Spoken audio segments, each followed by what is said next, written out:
जय परमेश्वर देवता लोगों। दोस्तों आज पेज नंबर 208 से आगे बढ़ रहा हूँ। साध नुकदास लिखी किताब जगत हितकारनी। यह जगत हितकारनी जिसको श्री नुकदास प्रिंटिंग प्रेस छावनी हरनपुरा में साथ को प्रसिद्ध किया। दोस्तों वो भी तारीख 17 अप्रैल सन 1909 जहाँ वैसाख 12 सम्मत 1965। अगर अनोखदास जी के नाम से दुनिया में इसके अलावा जितनी किताबें चलती है तो वो सब झूठी और फरेबी है। अनोखदास जी ने दोस्तों एक ही किताब छापी है और वो है दोस्तों साध अनोखदास लिखी किताब जगत हितकारनी। वो भी 274 पेज और वो भी तारीख 17 अप्रैल सन 1909 जहाँ वैसाख 12 सम्मत 1965 अपनी खुद की प्रिंटिंग प्रेस लाके अनोखदास जी महाराज ने ये किताब छाप के और दुनिया में प्रसिद्ध किया है 17 तारीख को। दोस्तों जिस किसी भाई को किताब चाहिए तो संपर्क करें 02976273024 और मोबाइल नंबर है दोस्तों 8905653801 पर संपर्क करें। आज पेज नंबर 208 से आगे बढ़ रहा हूँ। बड़े गौर से ख्याल करना मेरे भाइयों, मेरे संसार के लोगों। उस राजा बादशाह की जगह पर कि जो राजा बादशाह मर गया राज करने को बैठा देते और वो राज करता है तो वो राज करने वाला बनिया की जो राज गादी पर राज करने के वास्ते बैठा वो राजा बादशाह की औरतों को और उनकी औलाद वगैरह को उसकी सूरत जादू के जोर से राक्षसी पाप के कराने वाले बनिए हूबहू वैसा ही दिखा देते हैं तो जिस शकल का राजा बादशाह मार देते और वैसे ही शकल और सूरत मियों कान और नाक वगैरह अपने जादू के जोर से दिखा देते।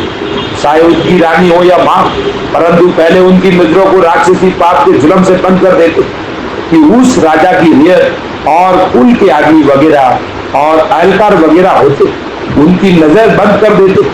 जब उनको ऐसा ही सूझता है कि राज का धनी है, परंतु उनको ये बात मालूम नहीं होती है कि हमारा धनी मारा गया और ये दूसरा सल करके और ये धनी आया, सो मालूम नहीं होता है क्योंकि जब नजर बंद हो जाती जब कुछ मालूम नहीं होता। और अलावा इसके ऐसा भी कर देते हैं कि जो राजा बादशाह को नहीं मारे तो उसकी राक्षसी पाप से बुद्धि भ्रष्ट कर देते हैं जिससे वो जुल्म करने को लग जाती है और राज को डुबो देते हैं और जबकि जुल्म करते हुए देखते तो उसको राज को ले लेते हैं। जब वो आप ही डूब गया तो इन बनियों ने ऐसे जाल, क्योंकि जब बाजीगर तमाशा करते तो तमाशा की जगह हो जाते हैं। जब उस वक्त सबकी नजर बंद हो जाती तो उसको बाजीगर अपने तमाशों से तरह तरह के दरकत फलदा और रुपया पैसा वगैरह दिखा देते तो सब लोग देखते और सब कहते हैं कि बाजीगरों का जादू। तो इस बात की खबर तो दुनिया में अच्छी तरह से मालूम है, परंतु ये जादू भी बनियों में राक्षसी पाप से होता है। क्योंकि जब बनिए राक्षसी पाप को करते हैं, जब बाजीगरों का जादू चलता है, परंतु बाजीगरों को मालूम नहीं कि वो तो ये जानते हैं कि हमने किसी देवता को बस में किया है जिससे हमारा जादू चलता है। परंतु सब काम का होना बनियों के राक्षसी पाप से। परंतु बाजीगर ऐसे भूल गए कि जो भूत प्रेत और देवता को निस्बत कहते हमने बस में कर लिया है जिससे जादू चलता है। सो ये सब गलत बात है, क्योंकि जिस तरह से रावण ने इन लोग की बुद्धि बस में कर ली थी उसी तरह से इन बनियों ने इन लोग की बुद्धि बस में कर ली, परंतु बुद्धि राक्षसी पाप की वजह से बस में की है कि जिसको तुम स्वर्ग और नरक कहते वो बनियों के घर का राक्षसी पाप। जय परमेश्वर पेज नंबर 209। परंतु उसी राक्षसी पाप से बस में करनी है कि जो बाजीगर और कारबिलिया और जो कोई संसार में जादू को सीख के सीखता है और एक को पाप से सीखते तो ये रास्ता बनियों ने पहले से चला दिया। तो सुन के और देख को करने को लग जाते और फिर उनके गढ़ में देवता और भूतों का सुझाव देते जिससे वो बाजीगर वगैरह ये जानते हैं कि हमने देवता और भूत प्रेत को बस में किया जिससे हमारी करामत चलती है। और जो कि भूत प्रेत सुझाते वो बनियों का गुप्ती पाप जिसको दुनिया सरग नरक कहती है और 84 लाख उड़िया राज लोग की बताते वो बनियों के घर का अनोख पाप है।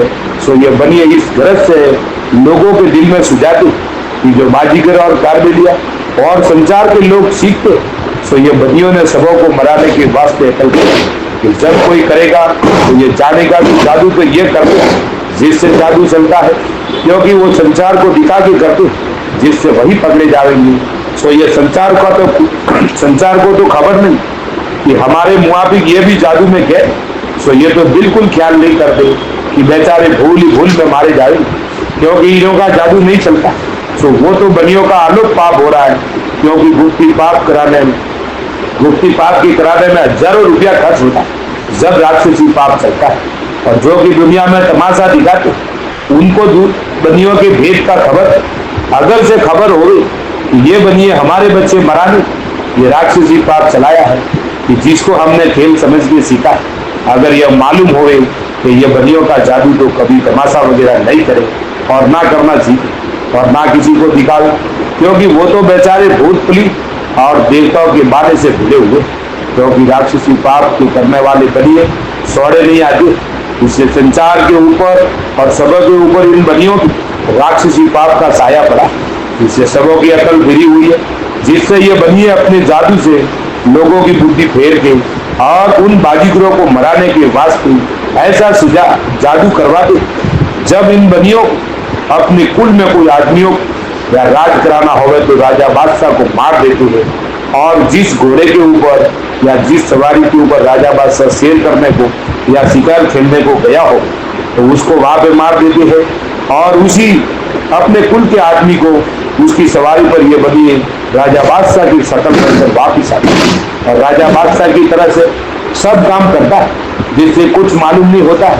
पेज नंबर 210, और वो राज करता रहता है। इस बात को तुम संसार के लोग सच जाने और इस तरह से ख्याल न करना कि इस किताब में ऐसी बेहुदा बातें क्यों लिखवाई। जैसे कोई लड़का नादान बावला और बेवकूफ बातें करता है, इसी तरह से ये बातें लिखवाई। परंतु गरीब की हाथ जोड़ते हर कि जो मैंने इन बनियों के जाल की बात अपनी जुबान से किताब में बोल बोल के लिखवाई है, वो सब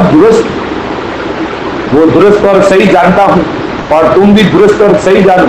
और बावला और अहमक और नादान और बेवकूफ और गैले बच्चों किसी बात पर ख्याल मत लाओ, क्योंकि मैं बनियों की राक्षसी पाप में कैद हो रहा हूँ और तुमको इन बनियों का राक्षसी पाप मालूम नहीं। जिस वक्त में रावण ने जाल चलाया था, जब सीता व रामचंद्र जी को धोखा यानी जादू से भेष बदलकर हिरण हुआ, और रामचंद्र जी ऐसा नहीं जानते थे कि रावण ही था, असल में रावण ही था, परंतु जादू के जोर से हिरण मालूम हुआ। ये तो सभी जी महाराज ने वाकिफ किया। अगर वो बात दुरुस्त है तो ये भी सही समझना कि तुम लोग मुझको बावला और गैला वगैरह जानोगे, क्योंकि इन बनियों ने मुझको अपने राक्षसी पाप से अगले देवताओं के चेहरे की जो भक्त हो के मर गए उनके चेहरे दिखाए। क्योंकि जब कहीं का राजा बादशाह किसी मुल्क में आता है तो गरीब का चेहरा सीधा देते कि कोई गरीब किसी मुल्क का आया, और जब कोई गरीब किसी मुल्क का आता है तो जादू के जोर से राजा बादशाह का चेहरा सीधा देते कि राजा बादशाह किसी मुल्क का आया। सो इन बनियों के करतूतों मैंने अच्छी तरह से देख लिया और देखता हूँ कि ये बनिए बेईमान अपने राक्षसी पाप की वजह से हर एक का चेहरा जादू से हर एक का चेहरा सजा देते, परंतु मैं ऐसा गैला नहीं हूँ। ये तो बनियों का जादू सो कुछ का कुछ सजा देती है, क्योंकि मैं अपने ऊपर बीती हुई लिखता है, इसमें बिल्कुल झूठ नहीं। इसमें झूठ होवे तो तुम संसार के लोग मुझसे कहो कि जिसको तुम 100वीं और 100वीं विद्या कहते हो वो क्या चीज, सो वो कहीं पर सुनी होगी और किसी किसी किताब में और पुस्तकों में लिखी होगी। सो तुम कहते हो कि राजा भोज 100वीं और 15वीं और 16वीं विद्या सीखने को गुरु गोरखनाथ के पास गया था और साथ में बोलिया धोबी भी गया था, परंतु जब के गोरखनाथ जी ने राजा भोज को 15वीं और 16वीं विद्या सुनाई, जब बोलिया धोबी बाहर खड़ा था तो बोलिया धोबी ने भी सुन लिया और राजा भोज ने भी सीख ली। जय परमेश्वर। दोस्तों कल पेज नंबर 211 से चालू होगा साधनोपदास निधि किताब जगदीपकार में, छावनी हरनपुरा सिरगंज मारवाड़ 307027। जय परमेश्वर दोस्तों, जय परमेश्वर।